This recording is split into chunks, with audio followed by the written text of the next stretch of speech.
கர்த்தருடைய வசனத்தை ஸ்தோத்திரம் உண்டாதாக. இந்த நாளிலும் யோசுவா 1 அதிகாரம் 5வது வசனத்தை இந்த நாளிலும் நாம் காலையில தியானிக்கலாம். அங்கே சொல்லப்பட்டிருக்கு என்னன்னா, "நீ உயிரோடு இருக்கும் நாளெல்லாம் ஒருவனும் உனக்கு முன்பாக எதிர்த்து நிற்பதில்லை. நான் மோசேயோடு இருந்தது போல நான் உன்னோடும் இருப்பேன். நான் உன்னை விட்டு விலகுவதும் இல்லை, உன்னை கைவிடுவதும் இல்லை." இது யாரு யோசுவாட்ட போய் சொல்றான்னா, நம்முடைய ஆண்டவர் சொல்றார். கர்த்தர் சொல்றாரு, "எப்பா நான் உன்னோடு இருப்பேன்." ஏன்னா, இங்க யோசுவா ஒரு திக்கற்ற ஒரு சூழ்நிலை.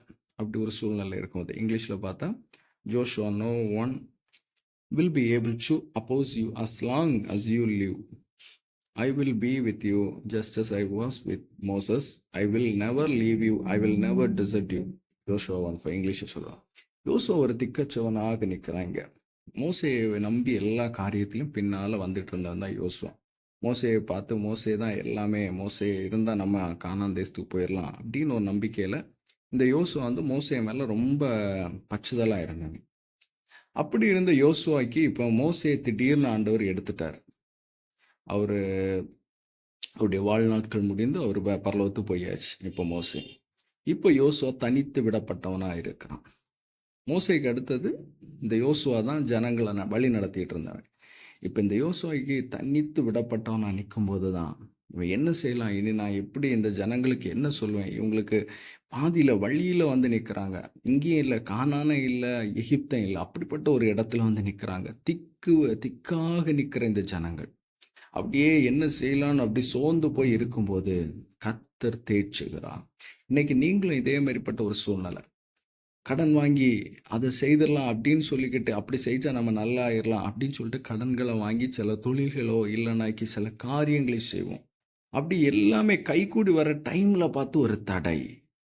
நம்மளால அடுத்தது எங்கேயும் போக முடியாது. கடனும் வாங்கியிருப்போம், அதையும் அடைக்கணும். திரும்ப இல்லை, நம்ம இனி அதெல்லாம் வேண்டாம், நம்ம பழைய நிலைமைக்கு போயிடலான்னு பார்த்தா அதுக்கும் வழி இருக்கா. அப்படிப்பட்ட ஒரு சூழ்நிலையில என்னை நீயும் நான் யாராவது ஒரு ஆள் இதை பார்த்துட்டு இருக்கவங்க இருக்கணும். ஆண்டவர் மோசேயோடு இருந்தது போல நான் உன்னோடு இருப்பேன் யோசுவா தேற்றுகிறான். அதுதான், நான் உன்னை விட்டு விலகுவதும் இல்லை, உன்னை கைவிடுதலை. எந்த சூழ்நிலையில நான் உன்னோடு இருப்பேன் அப்படின்னு யோசுவா தேய்ச்சினா அதே தேவன் இன்னைக்கு நீங்களும் அதே போல ஒரு சூழ்நிலைன்னா உங்களையும் தேய்ச்ச வல்லவர். அவர் தேய்ச்சுகிறவர் மட்டுமல்ல, நடத்துகிறவர். உன்னை அப்படியே அப்படி உன்னை சோர்ந்து போன உன்னை பலப்படுத்தி உன்னை நடத்துகிற ஒரு தேவன் தான் நம்முடைய தேவன். அதான் ஆண்டவர் சொல்றாரு, "நீ உயிரோடு இருக்கும் நாளெல்லாம் ஒருவனும் உனக்கும் எதிர்த்து நிற்பதில்லை. நான் மோசையோடு இருந்தது போல உன்னோடு இருப்பேன். நான் உன்னை விட்டு விலகுவதும் இல்லை, உன்னை கைவிடுவதும் இல்லை." அப்பா, இந்த நாளிலும் ஆண்டவரே, இந்த வசனத்தை ஆண்டவரே பார்க்கிறவர்கள் ஒவ்வொருவரையும் இந்த வசனத்தின் மூலம் கர்த்தர் ஆசீர்வதிப்பீராக. அவருடைய தேவைகளை கர்த்தர் சந்திப்பீர். அவங்களுடைய பிரச்சனைகளை கர்த்தர் மாற்றுவீர். அவருடைய நெருக்கடிகளை கர்த்தர் மாற்றுவீராக. எங்கள் தேவைகள், பிரச்சனை, நெருக்கடி எல்லாவற்றை காட்டிலும் பெரிய தேவனாக இருக்கிறேன். உண்மையே நம்புகிறோம் அப்பா. மீட்பரை செஞ்சோம் நல்ல பிதாவே. ஆமென்.